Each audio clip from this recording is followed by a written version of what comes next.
All right, welcome everybody. My name is Carly. If you don't know who I am the CEO and founder of Team Root to Rise. So if I am not your direct upline coach, I am probably your coach's coach or your coach's coach's coach. So somewhere in there, you are a part of Team Root to Rise. And I'm so excited that you guys are all here. We are all a part of one family, and that's what I love about coaching. We're all here to support one another. So I'm just so thankful you guys are on, spending a little bit of extra time with me before the team call launches at 5:30. So with that being said, again, I'm just going to go through some basic things for you guys. I'm going to open it up at the end for questions.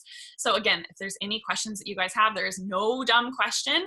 We'll open it up at the end, at least for like 5 or 10 minutes. I don't have too much to go over. But yeah, I'm just really excited to be here and share some stuff, specifically like new things for new coaches, whether you've, I'm sure some of you guys have heard these things before.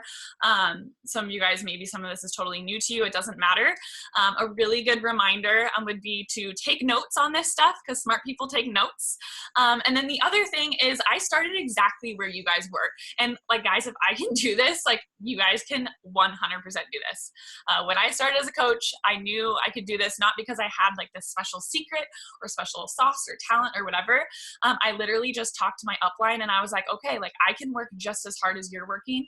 And then I thought to myself, I can work just as hard as she's working, if not harder. And if I can work harder than her, I can not only be just as successful as she is, but maybe even more successful. The first thing that I want you guys to write down is the ingredients to being a successful coach requires no skill whatsoever. Okay, there are 3 ingredients for success as a coach. It's time, consistency, and effort. And the third one is effort. It's not skill. I think a lot of people assume that you have to have like the special skill or secret sauce or whatever. There is no special thing that you need to have. You just need to be able to put in the effort and pair it with time and consistency. And the awesome thing about coaching is our business pairs with our fitness journey. So everything that we do and like the success that you'll see in your business pairs with your fitness completely. So if you're committed to your fitness journey, and maybe you're not right now, you're like, okay, I need like a little rain check. Maybe the first day of 80-day obsession was too intense or whatever, take a double check and know that like if you're consistent in your meal plan and you're consistent in your workouts, you're going to be consistent in your business, and they pair each other. And that's like the coolest part, I feel like, with coaching. Okay, so how to find success? Create it. This entire coaching journey and like being successful as a coach is your vulnerability and ability to share your story. Everything in this business starts with the ability for us to share our story, and specifically sharing our story on social media, which might be super overwhelming, especially as a new coach. I remember when I first started, I had like 600 followers on Instagram. I like never posted on Facebook. And I was like, yeah, no, this is so not happening. And as soon as I just became like vulnerable, and I started unfolding and sharing my story and being like really, really human and just like honest about like my experience in the challenge group, my experience after the challenge group, my experience becoming a coach. I know Kate, one of my new coaches right now, is being like so open and honest on her Instagram, and she's only week 1 into her challenge group, but she's sharing every single day about what she's feeling, the good and the bad and the ugly. And she's just sharing it, and that's going to have people hook onto her story and see her unfold as this coaching journey unfolds. I think it's a big misconception to think that like, you don't want to share about your coaching journey until you're successful. And I mean, that's not reality, right? Like people are going to follow you, and people have come to me now after like talking to them for like 15, 16 months and being like, oh my gosh, I remember when you first started. Like I want to, join your team now because I've seen you be vulnerable since day 1, and I've seen you grow, and I've seen you become this leader that maybe you didn't start out as, you know what I mean? So sharing your human story and not just our fitness. So like everything in between, and that's what will connect us to our following. Whether you have a following of 100 people or you have a following of 1,000 people, right? Every single successful coach in this network started with 1. Okay, we all started with a team of 1. I started with a team of 1, and then my team was my mom and my sister and me, and then it was my mom, my sister, me, and then like 2 of my best friends. Like it starts really, really small, guys. But if you pair that with time, consistency, and effort, it will naturally grow. But you have to be consistent with that time and that effort. So something that you guys might have heard of, or maybe you haven't heard of it yet, are the 4 vital behaviors of coaching. And that's really what I'm going to go over tonight. And it's basic, guys. It's basic, but it is like the solution and the equation to find success in this business. So these 4 vital behaviors, which I touched on a little bit. Number 1 is being a product of the product. I literally had these 4 vital behaviors like posted on a post-it note on my mirror when I first started as a coach, because it's really easy to get distracted with shit, right? Like it's really easy to like go on Instagram 20 times a day and like scroll the news feed. It's really easy to, you know, get really obsessed about our meal plan, like obsessed about, you know, pun on 80-day obsession. But, you know, it's really easy to like overthink all these things. But if you stay with these 4 vital behaviors, it's a lot easier to stay focused, and it's a lot easier to just stay in that phase 1 and know that if you're doing these things, you will find success. So vital behavior number 1 is a product of the product, always being a product of Beachbody and what we represent as coaches. If you're not on a program right now and you're not somewhat following the meal plan right now, you need to be. You need to be on a program and you need to be following the meal plan. You do not need to be following it perfectly. I am by no means perfect. Through these 80 days, I'm going to try to stick to it pretty like verbatim, but obviously we don't need to like never have fun again the rest of our lives, but you always need to be on a fitness program, right? You can't invite somebody to a challenge group and say, oh yeah, you should join my challenge group, but like I'm not on a program and I'm not drinking Shakeology and, you know, I'm not following a meal plan. You know, if you're trying to like get somebody to join your group or join your challenge group and you're not actively working through a fitness program, whether you're sharing that with them or not, they're going to feel it in your energy. Like I am always stoked on Beachbody programs and Shakeology and the meal plan because I am always a walking, living billboard for that. And my, you know, transformations and like my health and fitness journey is a product of Beachbody all the time. Even if I was like a runner, I like probably wouldn't even post about it because I want people to focus on what I know works. And I know that it's our 30-minute at-home workouts. Nowadays it's 60, 80-day obsession. We're not gonna talk about that. But staying in phase 1 and always being on your own fitness journey, right? It's why you became a coach in the first place, right? Always being a product of the product and being, you know, true to your own self and true to the program and the product. So that's the first thing. Number two is personal development. I'm sure you guys have heard me talk about this or your own coach talk about this. Take it seriously. If your coach has told you to read personal development and you're like, oh yeah, maybe like if I have time, guys, it is the catalyst for change. Just like we're exercising our body and we're fueling our body properly, we need to fuel our mind properly with personal development. I start my day with either 10 minutes or 10 pages of a personal development book.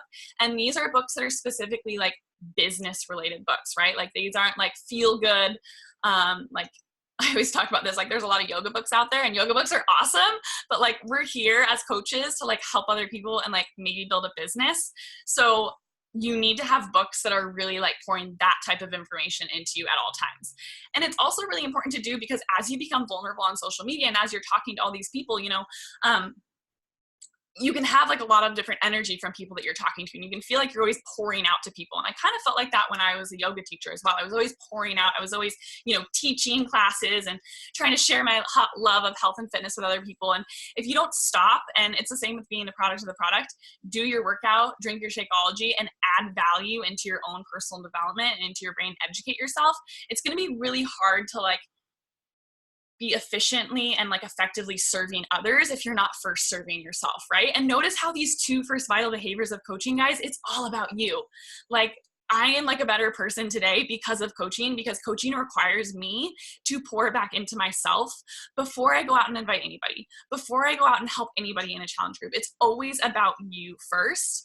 And it has to be, right? If we're going to serve people like from like a positive like state of mind, right? So personal development is number 2 of the vital behaviors. These are a couple of my top recommendations for personal development books. I bought all of mine off of Amazon and I either read them or I listen to them on the Audible app, which I talked about on the last team call. If you guys haven't invested in it, I definitely would suggest it. So these are my top personal development books. The Slight Edge is amazing. And I know a handful of my personally sponsored coaches are reading it right now. The Slight Edge.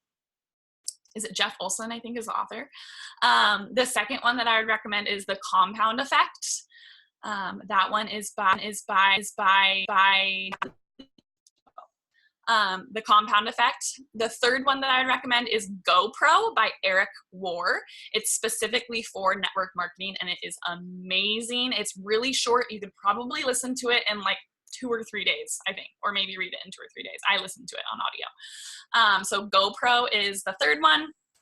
Fourth one is the 5-second rule by Mel Robbins. And that one is good if you're kind of in like this paralyzed state of like, oh my gosh, I don't really know what to do. I don't really know where to start. Like the 5-second rule will teach you how to just take action and fail forward and be willing to fail forward, because a lot of the times it's easy to, get stuck in this, oh, I'm going to prepare to become a coach. I'm going to prepare to be successful on social media, but I'm not actually going to do anything yet.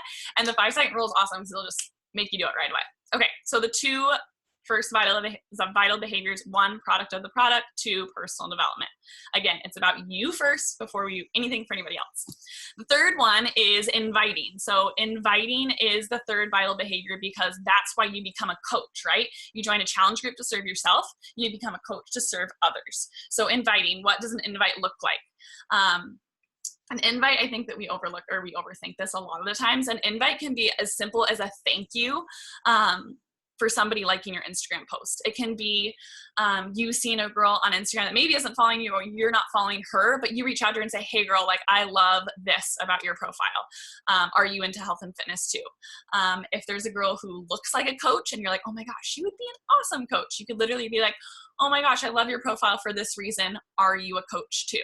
So our invites can be very, very low key. It doesn't have to be like, do you want to join my challenge group? Like I usually don't talk to people about a challenge group, especially if I'm reaching out to them on Instagram, until I know like a lot of things about their life. Until I know about her family, until I know about what she does for work, until I know, what she's currently doing in her fitness journey, until she starts sharing with me some like struggles that she has, I don't really bring up a challenge group. I just want to get to know her. So think of inviting as more just like friend making and like networking with people. And Cassie's going to talk a lot about that on the Challenger interview tonight on our team call as well. So the third thing is inviting. Always be inviting people, whether it's inviting specifically to a challenge group or just inviting and like creating like a relationship with somebody, because that's what this business is totally about. So that's the third one, inviting. Number 4 is recognition. And this is one that I love, but it's also one that I struggle with sometimes because sometimes I just forget. So recognition can be a whole bunch of different things. So recognizing a challenger for success, whether you have one challenger or you have 7 or you have 70, recognizing a challenger for their success. It can be within a challenge group. It can be a screenshot of something really positive that they said to you and you can share it on your Instagram story. It can be recognizing maybe like a family member. I recognized my mom yesterday because she's a freaking badass and she's doing 80-day obsession with me. But recognition, what does recognition mean? It means lifting other people up. It means recognizing other people for working hard and doing something. It can be a challenger, like I said before, or it can be recognizing a coach's success. I recognize my coaches all the time when they have, a high paycheck, or if they have high Success Club numbers, the Success Club leaderboard at the top of the team page. That is all about recognition and, really pumping the people up that are showing up and doing awesome in this business. And recognition is a really important thing that will fuel your team and make them feel recognized, which is super important. And recognition gets you in the habit of coaching, right? It's lifting other people up. It's encouraging other people. So again, 4 vital behaviors, pretty simple, right? Product of the product, personal development, inviting, and recognition. If you can't do anything else in this business, do those 4 things daily, and that is your recipe to success. Pair those things with time, consistency, and effort, and boom, you got yourself a coaching business. 3 other things that I have before I'm just going to open it up to questions. I've heard from a lot of people that they're like, oh my gosh, there's so much to do. There's so many things to do with coaching. I have to build a brand on social media. I have to check into this page. I have to do this. I have to do that. And it can become like this big clouded, oh my gosh, like I was really excited and now I just feel overwhelmed. So what I would recommend you guys doing is creating some business hours. If you're a new coach, I would say 45 minutes to an hour a day is all you really need to be successful and nail out those 4 vital behaviors, right? So set up some business hours if you want this to be a business, whether it's you waking up 45 minutes earlier in the morning, or it's you using your lunch hour at work to dive into your 4 vital behaviors. Whenever it is, set some business hours for you and know that that is your focus specific time where you're really doing those things that are required of you as a coach, right? That does not include scrolling social media. That does not include like scrolling or getting distracted on someone's profile. It's really focused in time. So business hours are key. Totally changed my life when I incorporated them, and it really, really helps. The second tip I would say is showing up. So showing up on social media, I'm sure your coach has asked you to start posting on social media minimum once a day, show up on social media. That's a whole consistency thing, right? If we can't consistently show up on social media, no one will probably trust you to show up consistently for them in a challenge group.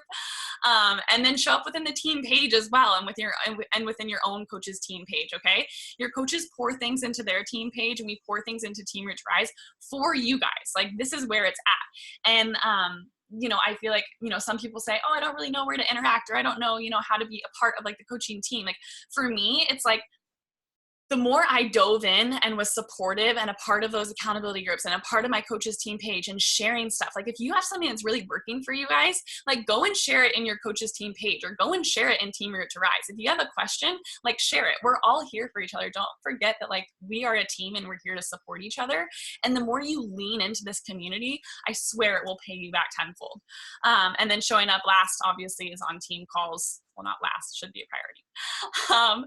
And then my last tip is just that there is absolutely no secret. And don't kid yourself thinking that there is a secret. It takes time, it takes consistency, and it takes effort. And if you bring those things to the table, you will find success. So those are basically everything that I have. Tried to talk as fast as I could. And if you guys either want to unmute yourselves and ask a question, you totally can. You just click on your name and then click unmute my audio, or you can comment below and ask a question as well. Literally no dumb questions. We have over 10 minutes to ask before the team call starts. So I am literally an open book. Ask any questions that you'd like.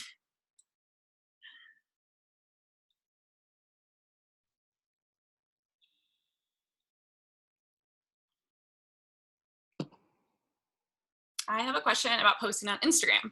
I just got off work and I'm so tired. Is it better to post something than nothing at all? Oh, that's a good question. Dude, welcome to my life when I was working at the bar till 2 a.m. I would still post something, yes. Something that I do is I have a separate folder in my phone for content photos. So I stock up on Instagram photos. If I go somewhere really cool, like on a hike or something, or I go, you know, downtown Seattle, or I go, you know, to the water at the lake or something, I always make sure that I snap a couple pictures. So I have this like album in my folder so that like if I can't find anything that's relevant to what I'm doing right now, I can at least post a picture from something that I've had before, which sounds kind of weird. You're like, oh my gosh, I'm just gonna take pictures to take pictures. But it really helps because again, we have to be consistent on social media. Don't feel like you have to create like a new picture if you're feeling tired. You should have that storage. I stock up too. My photos are usually not from that day because I work so much. Yeah. But it is important to pair it with real life, right? Because like some people, like they'll tell me that they have this job, or some of my coaches will say, oh yeah, I work this job. I'm like, dude, I don't even know you work that job. Like, tell me about your job. Like, I would post pictures of me in the back room of the bar with like the dishwasher in the background. And like, people would be like, girl, like, I feel your pain. That is so cool that you're sticking to a meal plan, even when there's French fries behind you. And that connected with people because that was real, right? Like, that's really, really real and authentic. Is it okay to recycle photos on Insta, social media? I wouldn't recycle photos necessarily. I don't think I've ever recycled a photo before. If it's like a high quality photo and you've gotten like, you know, portraits of yourself taken, like really nice photos, you could probably reuse those. But you can definitely reuse the captions. And that's something that I actually just kind of learned about. If there was a caption that really spoke to your audience, or you got like a lot of engagement off it, and it was pretty broad, like it just talked about coaching in general, or like a challenge group in general, reuse that same caption with just like a different picture. Or, you know, maybe change a couple words. Is there a specific hashtag strategy to use? Oh yeah, there is. So Instagram lets you post anywhere from 25 to 30 hashtags along with your photo every single time you post a photo. It is vital to post hashtags along with your photo, and hashtags that are specific to your brand. So your brand, not just as a fitness coach, but your brand of like a human. Okay. So like my brand is Tiny Home Living. My brand is Dating Kev, this really tall guy. My brand is fashion. My brand is yoga. Obviously, I add in health and fitness in there as well. And then if you'll go to my hashtags, you'll see that specifically, like my hashtags have to do with all of my brands. And then just make sure that you find hashtags that are specific to your brands and that they're also small. So using the hashtag love, I always say this to my new coaches on my mentorships, pretty much like a throwaway hashtag, because if you look at hashtag love on Instagram, there's like a billion posts attached to it. So if you use that hashtag, you're photo is going to go into that hashtag feed, but it's going to get drowned out within a matter of like probably 2 seconds. If you use, like for me, I could do hashtag love Pacific Northwest or Pacific Northwest love. That's probably a little bit more specific hashtag, again, to my brand, specific to my brand. And it's also probably going to be a little bit smaller. So my picture will stay live higher up on that hashtag feed. I'm actually going to show you what I'm talking about because some people don't get this. I didn't get this either when I first started. I was like, I don't even use hashtags, like, period. So I don't know what you're talking about. Okay.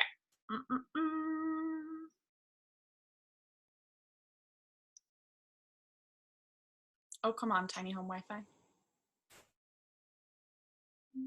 Okay, so can you see it? Yeah, so at the top of Instagram, you can choose tags, and then you can look up different words, and then it'll show you underneath there, that gray numbering, how many hashtags are attached to it. So if I use the hashtag love, there are 1 billion photos attached to it.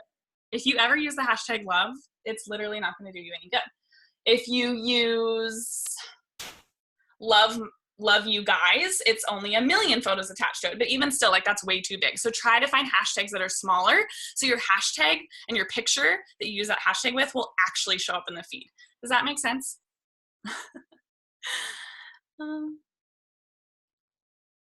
This might sound silly, but I hate typing on my phone. I use Notes for making my Instagram posts, but do you use any other website or app to use direct message for IG on your computer? I feel like messaging on my computer would save me so much time. Yes, yes, and yes. Okay, so I always type out my captions usually in the notes section on my phone, just because I'm like fearful of accidentally like posting it or accidentally like deleting it. So yeah, I always post or write out the caption in the notes of my phone. Sometimes if I think of a really good caption and I don't have time to actually like find a picture and post it, I'll just have like that caption saved in the notes section of my phone. But yeah, I always do it in there, and then I copy and paste it. And then I have all my hashtags saved in the notes section of my phone too, and then I just copy and paste that. And then the other part, yes, there actually is a, I don't even know what it's called, but if you Google search, Megan, I think you use it, right? Can you explain it? I have used it. Let me see if I can figure out what it is. It's like a little text box, like kind of how the chat box pops up here if you had it on full screen, where you can go through your Instagram DMs. I haven't used it in a while. I actually completely forgot I had it on my computer. Let me see if I can find it. And I don't know what it's called, but if you Google direct search message for Instagram. There you go. It's at least for Macs. It worked for me a few months ago. I totally forgot I had it though. So, and you log in with your Instagram. Let me see if it works. You can keep checking questions. It'll save your thumbs.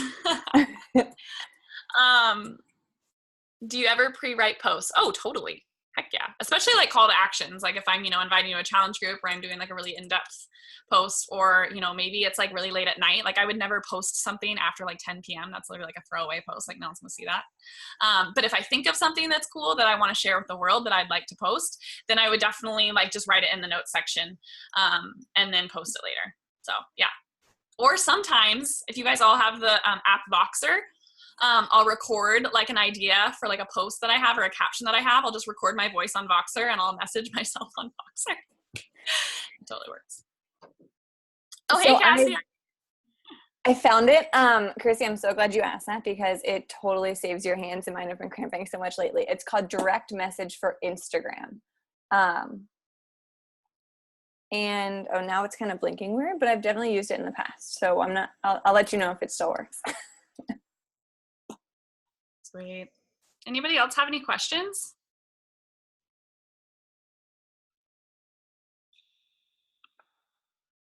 Anything. How many of you guys signed up as a coach within like the last month? Heck yeah. That's awesome.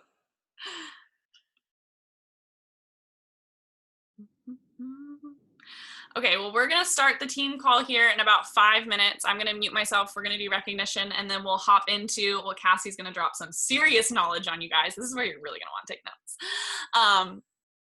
And then I'll share about coaching sneak peeks. So just give us like a couple minutes.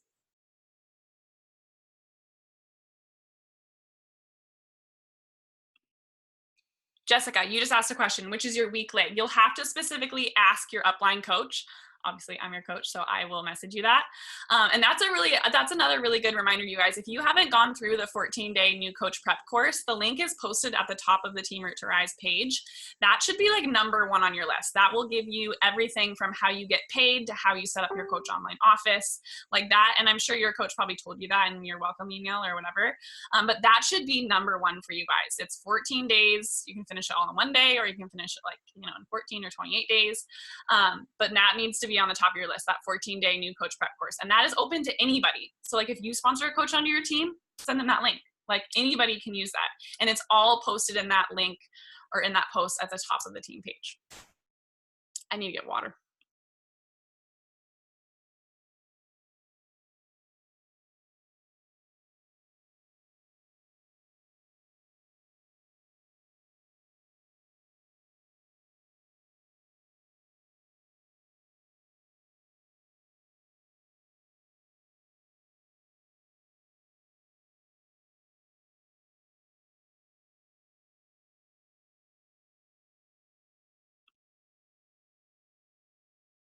For challenge groups, when do you set the deadline?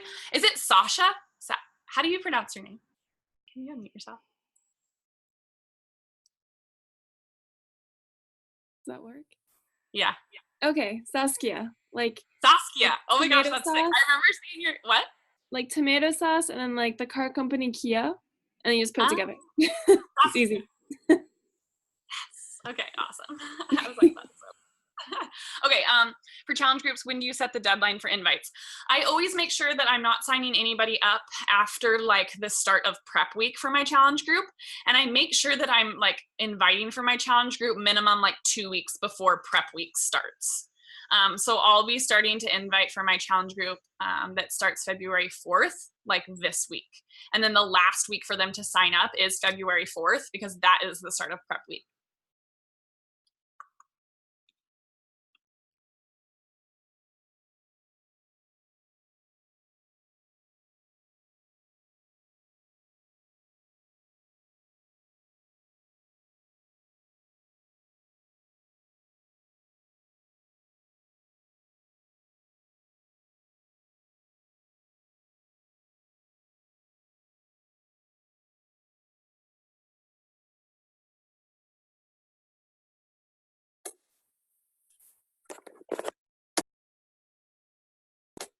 Can you hear me, Carly?